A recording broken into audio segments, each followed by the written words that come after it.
Welcome to the CBS Radio Mystery Theater Archives, the only YouTube channel which has the original classic episodes of the CBS Radio Mystery Theater in order with no ads. Thank you for listening, and now, enjoy the show.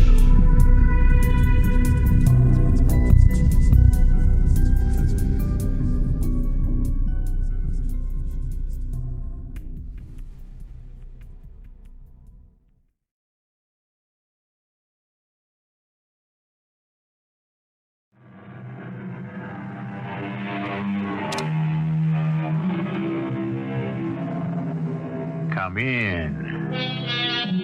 Welcome. I'm E.G. Marshall. I walk unseen on the dry, smooth-shaven green to behold the wandering moon riding near her highest noon. People who can walk unseen can make for beautiful poetry, as Mr. Milton has just shown us. However, in life, people who can walk unseen can present us with baffling problems, which proves that there is a time and a place for everything. My darling, I must tell you, there is a ghost in the house. There's no such thing as a ghost. But I heard him. So, get rid of him. Wonderful. First you tell me there's no such thing as a ghost. Then you tell me to get rid of him. It isn't consistent. Dearest, I expect you to get rid of that ghost. How can I get rid of a ghost? Especially one you say doesn't exist. My angel, that is your problem.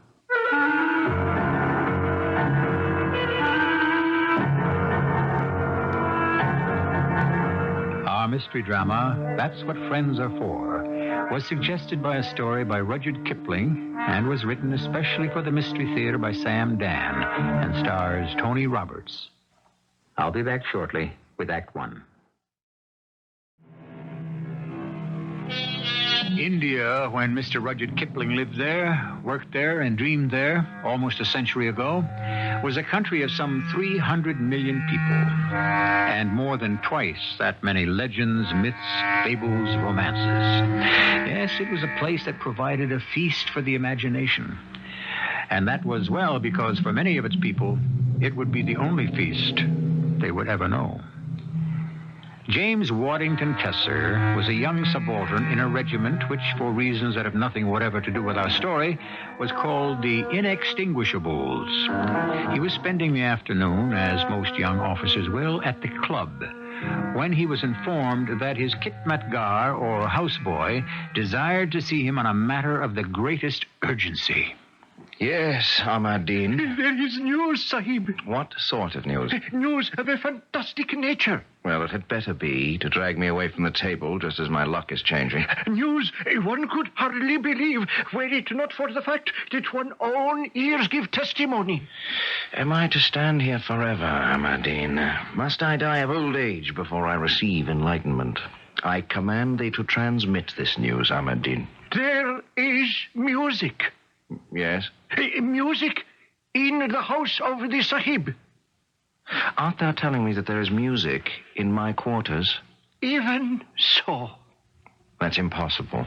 Sahib, in the house, at this very moment, there is music. What kind of music? Music that is loud. Played by whom? Played by no one. There is music, and thou canst not see who plays it. Ahmadine, thou art a mudhead. Canst thou describe this music? It is the wailing music of the red-haired sahibs on the regiment who dress in the skirts of women. You mean the Highland Fusiliers? Bagpipes?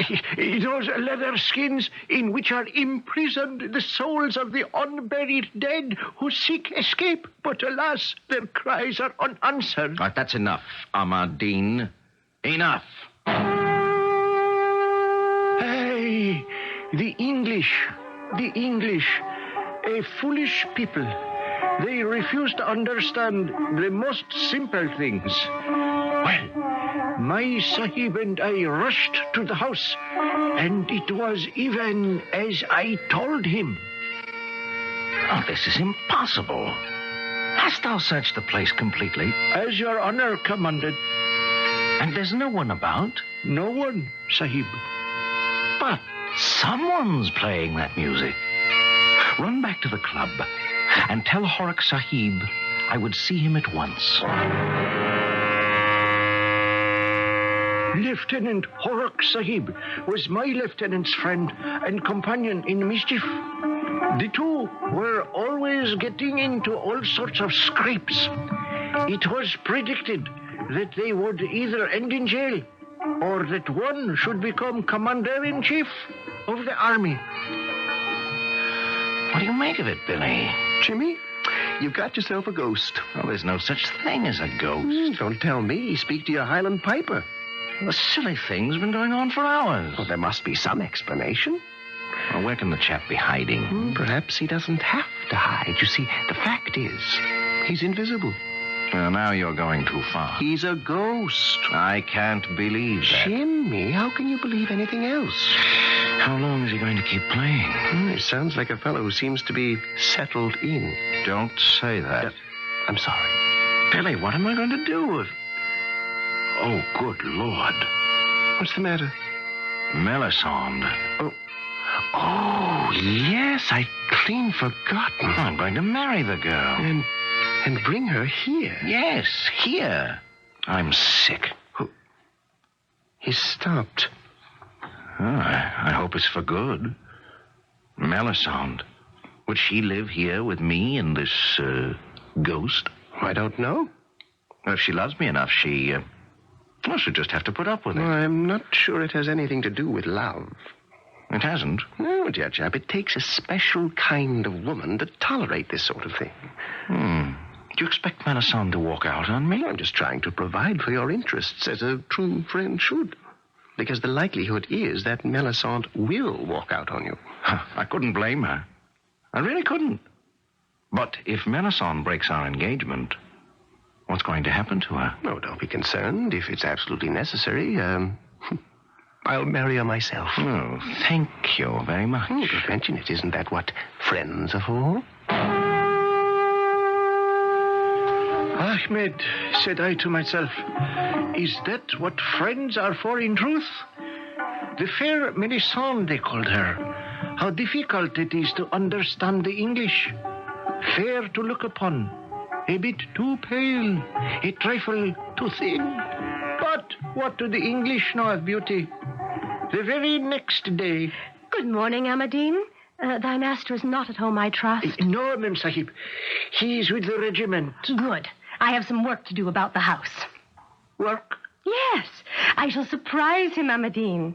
Thou must not say I have been here. I intend to measure all the windows so that I may have curtains made. Oh, we shall transform this place. Did the heaven-born say transform? Yes. Make it a fit and proper place for civilized society. Why, just look at the place. No end of a mess. And the smell. The smell, Mem Sahib? Of guns and oil and saddle leather.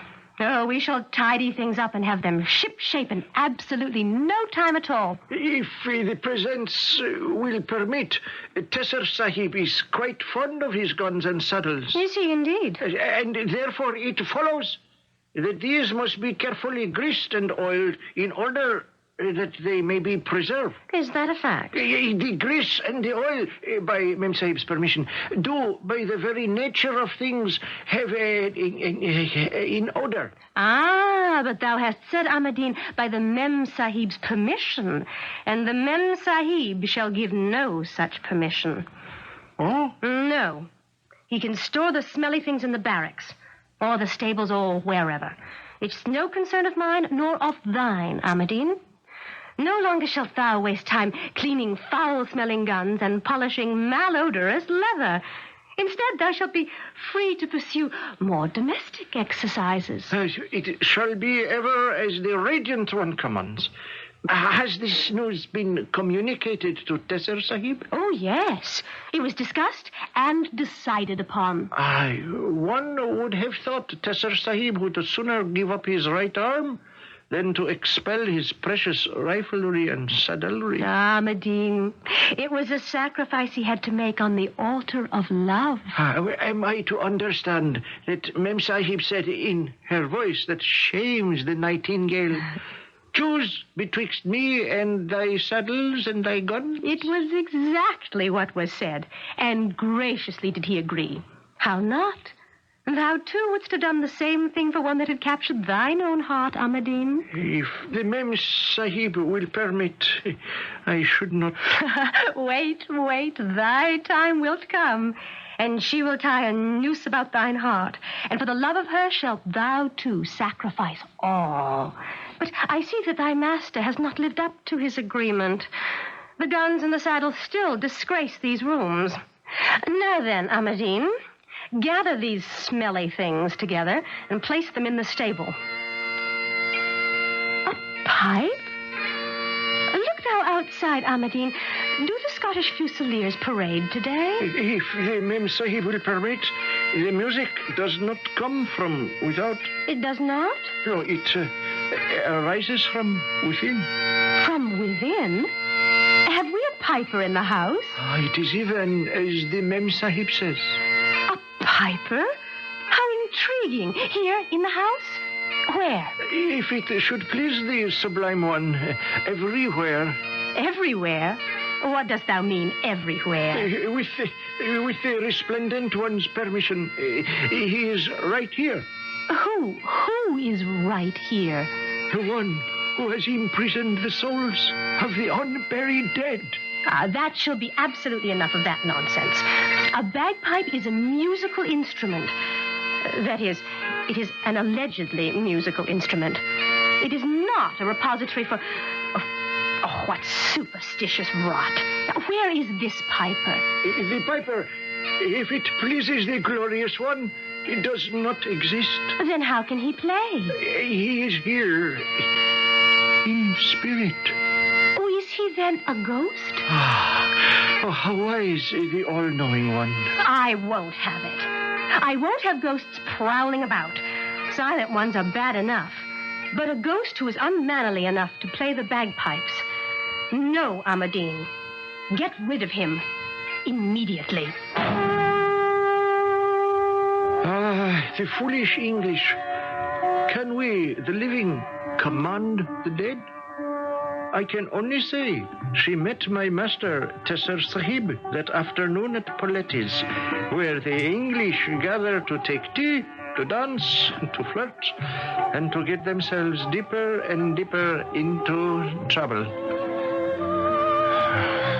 Sorry to be late, Melisande, my darling. I dare say, my angel. Do I detect that small cloud, no larger than a man's hand, forming on the horizon? It is forming right here at this table. My dearest, this is the eve of our wedding. Our wedding is still a month away. No poetic license. You are not entitled to take poetic license because you are not a poet. You are something even worse. You are a practical joker. My sweet. What is the meaning of that dreadful piping? Oh, that. Yes. Melisande, I don't know what to say. The house is haunted. Yes? By the ghost of a piper. There is no such thing as a ghost. But you heard him, didn't you? Get rid of him. Well, first you tell me there's no such thing as a ghost, and then you tell me to get rid of him. It isn't consistent. Wasn't it an American who said that consistency is the hobgoblin of little minds? What else could you expect from an American? My beloved, I expect you to get rid of the ghost. My sweetest, how can I get rid of a ghost? Especially one that doesn't exist. My angel, that is your problem. How easily some ladies can clarify the most vexing of situations. However, ghosts do have a reputation for, shall we say, stickiness. Once you get one on the premises, he's very hard to shake loose. Who is this ghost? Assuming, of course, that there is such a thing as a ghost in the first place. Perhaps enlightenment awaits us in Act 2 shortly.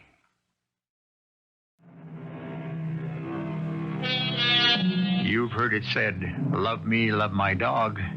Shall the hero of our story, Lieutenant James Waddington Tesser, be compelled to say to his fiancée, the adorable Melisande, love me, love my ghost? Some ghosts, as you know, are properly polite and unobtrusive, but not Lieutenant Tesser's. This one actually plays the bagpipes. Even now, the lovers are discussing it at Paletti's. But, my darling, you just don't command a ghost to leave. Please, do not involve me in the mechanics of the operation. And you have made absolutely no provision for disposing of those ugly, smelly saddles and rifles. Darling, they're not ugly. They are beautifully wrought. And the smell is the honest, deep, rich aroma of fine leather. I thought we'd already agreed. Well, yes, of course. Then why are we still discussing it? Well, because two mature, intelligent, sensible people who love each other can always reopen any subject. Are you telling me that you intend to break your promise? Oh, no. No. Are you trying to suggest that you shall not get rid of those offensive articles? Of course not. It just happens that I am an officer in a cavalry regiment, and I ride horses. Do you find it necessary to keep your horses in the house? Well, hello, you two. Billy Horrocks! Oh, won't you sit down and join us? Oh, thank you. Well, Jimmy, as they sing in the old Irish regiment, the days of the Kerry dances, the sound of the piper's tune. I think that will be quite enough, Billy. I hope you've an ear for bagpiping, Melisande, my lovely. You're in for quite a serenade. Nothing of the sort, Billy.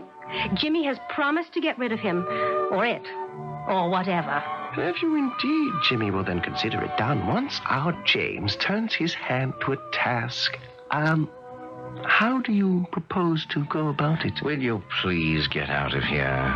Can't a man have some peace and quiet with his fiancée? I think you're horrid. And I do want to dance, Jimmy. And all you can do is sit there and sputter all sorts of nonsense about a ridiculous ghost. I'll dance with you, Melisande. Oh, I thought you'd never ask. Excuse us, old man.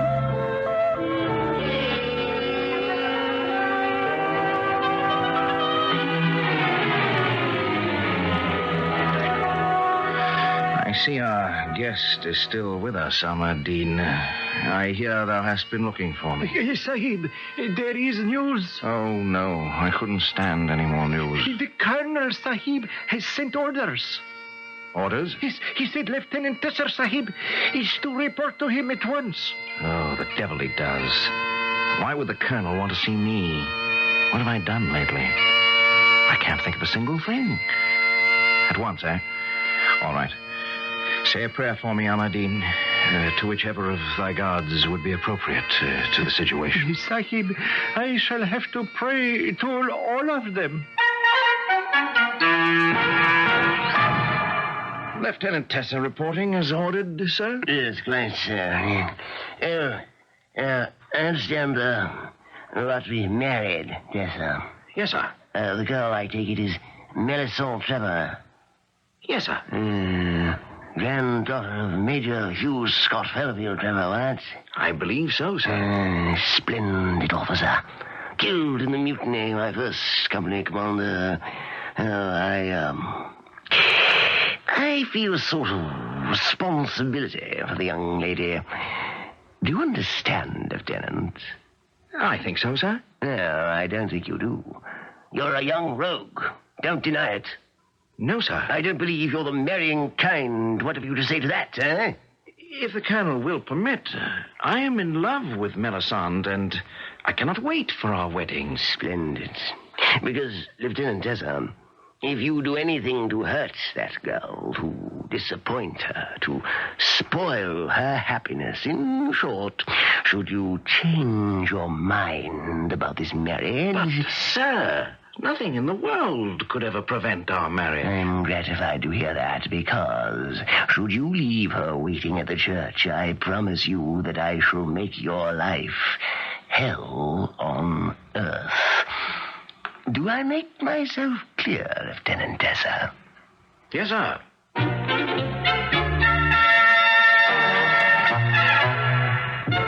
My darling. Well, my dearest, are we setting a pattern? I was delayed. Obviously. Does this mean I can always expect to be kept waiting?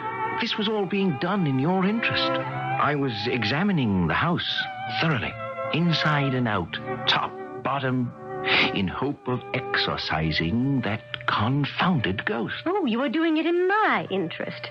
I would assume that it was being done in our interest. Yes, well, of course, naturally. I find absolutely no trace of a tangible or intangible being of any sort, form, or shape. Are you saying you cannot get rid of it? My darling, could there be a chance that perhaps we might become used to it? Used to that infernal din? I'm just trying to make the best of the situation. No, my precious. The way to make the best of the situation is to put an end to the situation.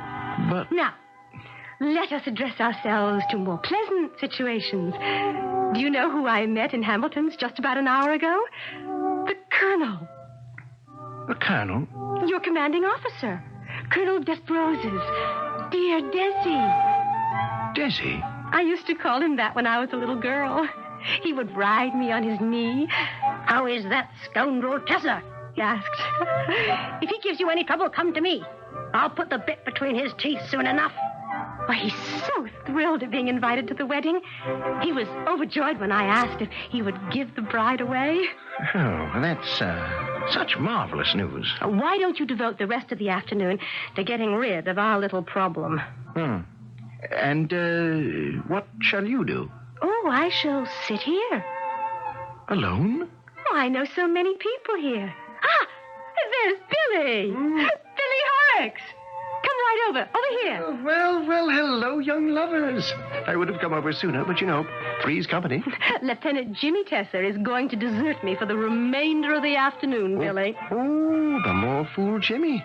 He must come to some sort of understanding with that mysterious Scottish piper. Have no fear, Jimmy. I shall take excellent care of Melisande for you. Isn't this perfectly heavenly music, Billy? My toes are tingling. Oh, why don't we dance? Oh, you don't mind, do you, Jimmy? Why should he mind? That's what friends are for.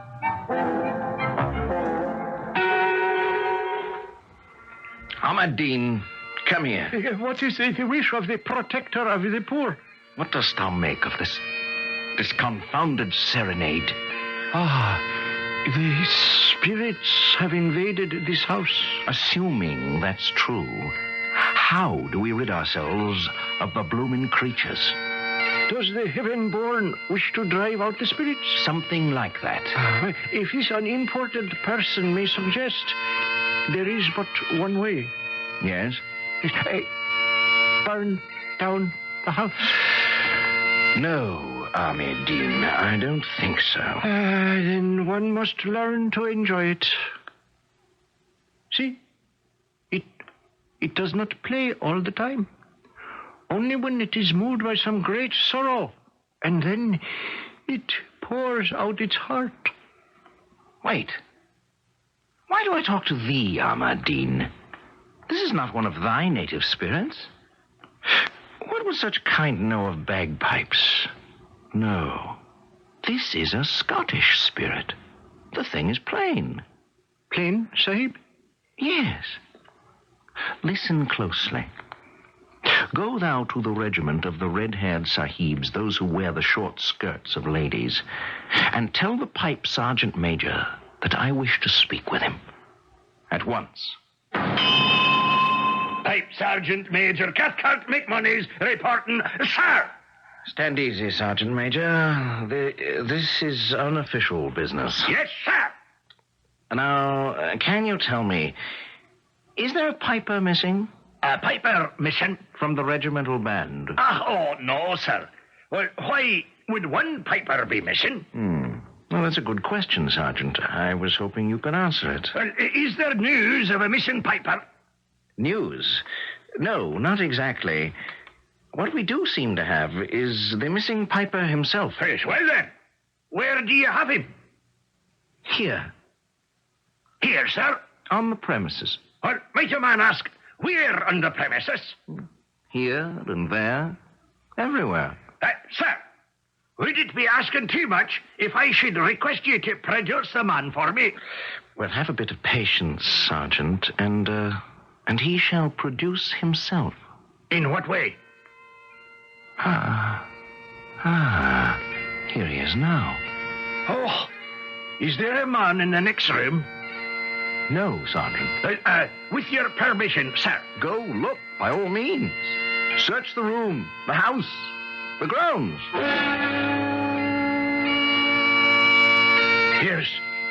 There's no one here. My point exactly, Sergeant.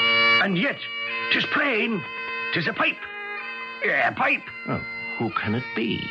Well, No, it canna be. But who else? What are you saying, Sergeant? Stewart, man. 'Tis Jock Stewart. The Stewart himself. Oh, listen. That's all I've been doing, is listening. Stewart. 'Tis his very own pipes. The ones he made with his own hands. Oh, yes. He was the greatest of us all. Poor fella. Poor fellow. He died. In battle? Oh, no, sir. Much worse. I've a broken heart. Oh, yes. This is the song. I remember he played it. 'Tis called I Shall Die For You. Oh, beautiful melody. You mean there is a melody? You know what they say. Scottish airs are not for English ears. He stopped. Oh, poor Jock. Probably overcome by his tears. But why has he come here? Is there to be a marriage in this house? Yes. Mine. Well, he's come to warn you. Warn me of what? Of the faithlessness, the fickleness of a woman's love. Well, very good, Sergeant, very good. Now, let him consider that I have been warned, and let him go away. No, sir. You see, he feels it so deeply. He was betrayed by the lady he loved. Well, why can't he leave me alone? He wishes to save you from making this terrible mistake. Yes, but it isn't a terrible mistake. We love each other, Melisande and I.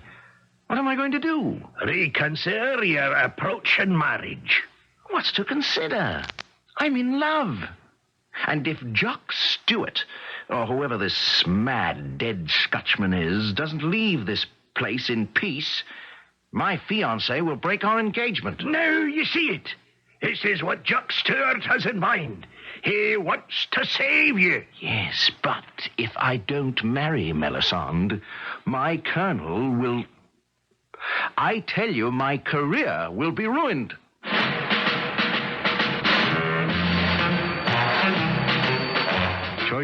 Choices, decisions. Ghostly pipers, fidgety fiancés, querulous colonels. How are we to sort all this out? And to top it off, we're in India. Mysterious, unfathomable, inscrutable India. Where sometimes the practical answer is the one that makes no sense at all. I shall return shortly with Act 3.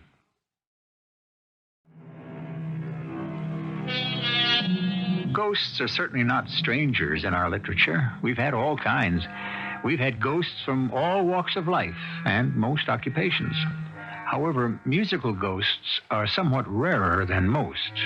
That is, if you want to call a ghost that plays the bagpipe musical. Yes, 'tis Jock Stewart playing. There can be no doubt. If I may make bold, sir, I should advise the lieutenant to listen to Jock. Listen to Jock and do what, specifically? Break the engagement. Sergeant, I would like to thank you very much. You've been of tremendous help. You're quite welcome, sir.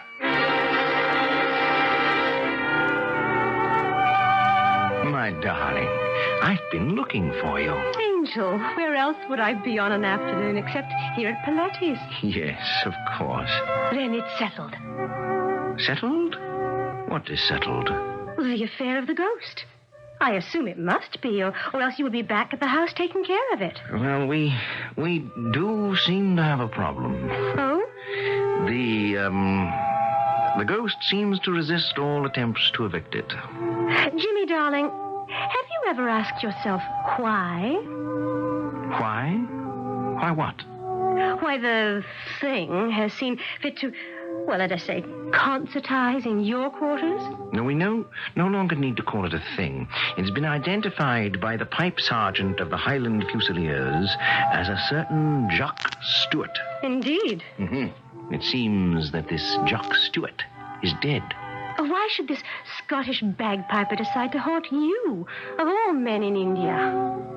Well, because... Oh, I don't know. You don't? Really, the whole thing is ridiculous. Perhaps not. Now, have you ever murdered anyone? Certainly not. Then, this Stewart, would you have wronged him in any way? I never even knew anyone named Stewart. Well, hello. Oh, Billy!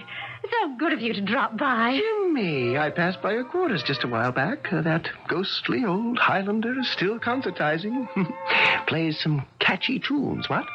Say, shouldn't you be back at Regiment? Whatever for? Don't you have some reports or something of that sort to... No, it's all serene, as far as I'm concerned. Oh, I forgot. Lucky thing you mentioned the regiment. The colonel's been looking for you. The colonel? For me? Whatever for? Oh, I would imagine to talk about your step. My step? Of course, your step up to captain. Captain? Oh, how marvelous. When a lieutenant marries, especially such a beauty as Melisande here, it's time he was promoted and received by his company. And that's why the colonel wants to see Jimmy. No. Somehow I don't think so. Oh, my darling, you're so modest. Go to the colonel immediately. But I shall be leaving you alone again. Oh, I shall not be alone. Billy Horrocks is with me. Yes. Billy. I really cannot impose on you to keep my fiancée company. Well, why not, dear chap? Isn't that what friends are for?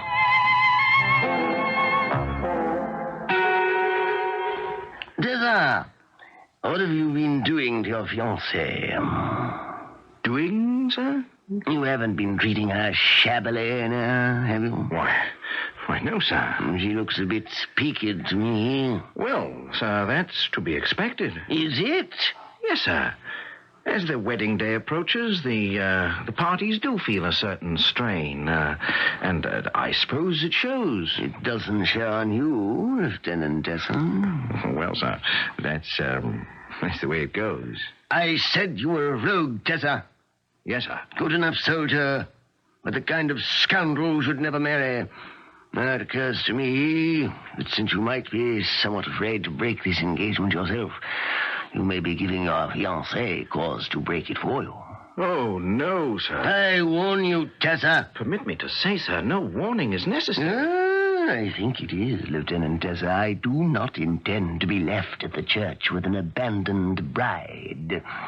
Now, we all know exactly where we stand. Do we not? Yes, sir.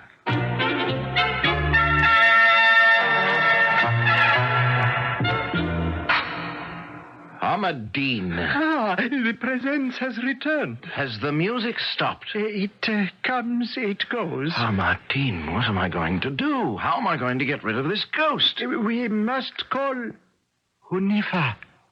Who? Hunifa herself, the great sorceress. She will bid thy piper go. And if he refuses? Oh, no one can withstand the magic of Hunifa. Hunifa. She was 100 years old. She knew the charms, the spells, the curses. She was covered from head to foot with silver bells, with golden jewels, and everything tinkled as she walked. And she came into the house of Tesser Sahib, and he told her everything that the red-haired Sahib in woman's skirt had said. Hunifa thought and closed her eyes. Then the pipes began to play. Dost thou hear, Hunifa? The pipes. He is here. Bid him leave. make him go. Hunifa, I implore thee. Steward! Shark! Steward!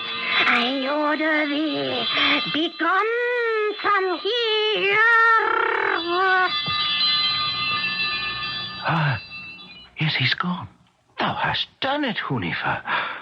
He is gone. No, I guess he's not gone. Try it again, Hunifa. Steward! Jacques Steward! I command thee, begone! Flee! Return to the land of the dead, and take thine unburied spirits with thee. Yes. How they did battle for victory. The dead red-haired Sahib in the short lady's skirt, and the magnificent Hunifa, the greatest sorceress of India. And the battle went this way and that, first to him, then to her. But in the end, no one who is alive may triumph over one who is dead. Therefore, it was the music of the pipes that emerged victorious. Sahib, I cannot make him go.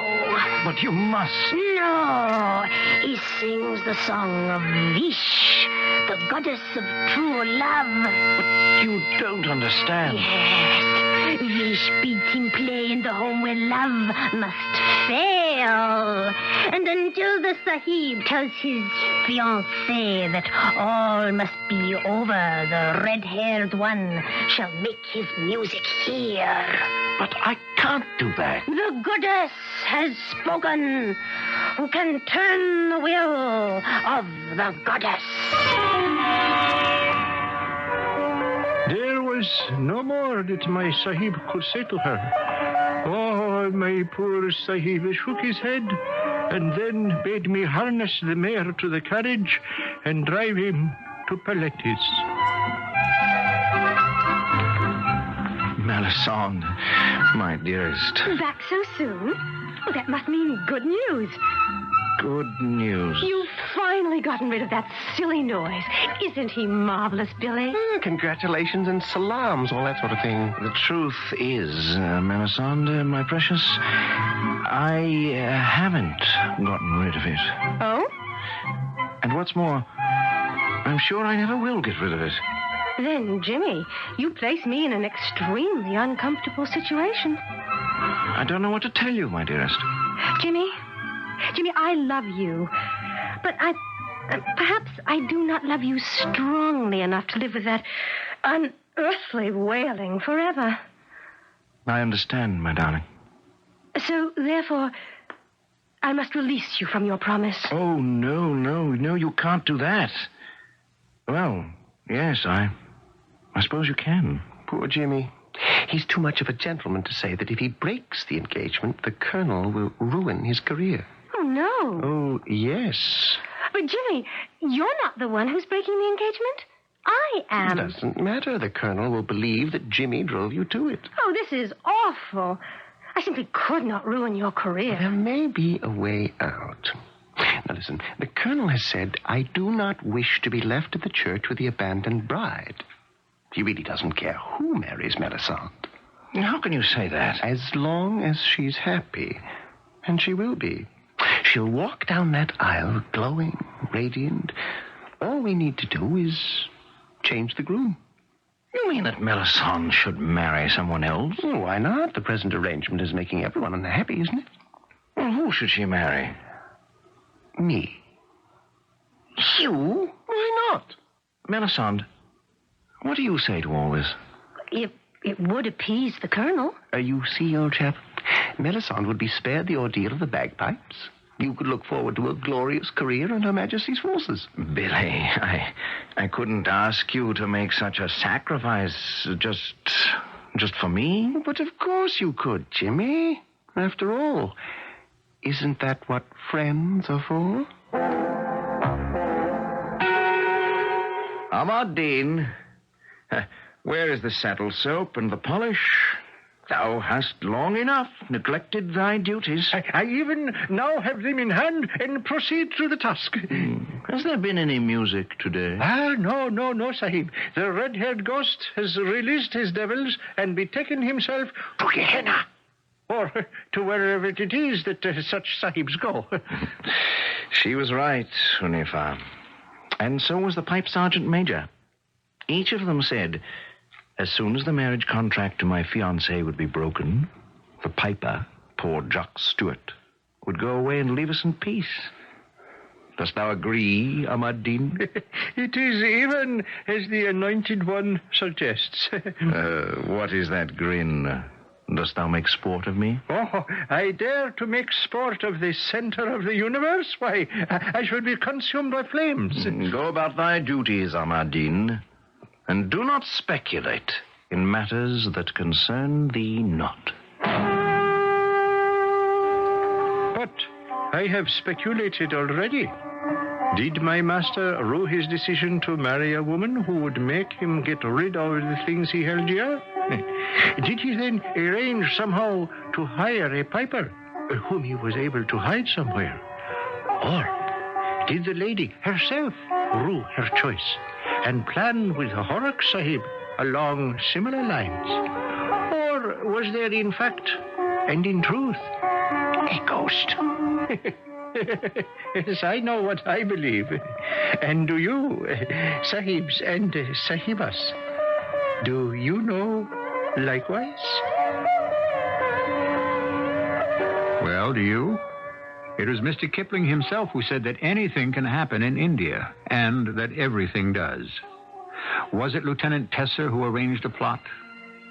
Was it a ghost piper? Perhaps. And this would be in keeping with India. Was it both? I'll be back shortly.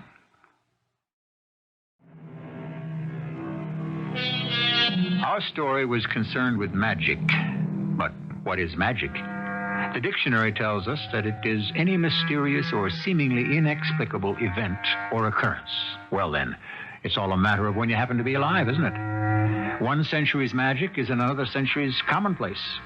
Think of the wireless, the airplane. Sooner or later, the mysterious will be stripped away from anything and everything that defies explanation, even ghosts. Our cast included Tony Roberts, Diana Kirkwood, Russell Horton, and Earl Hammond.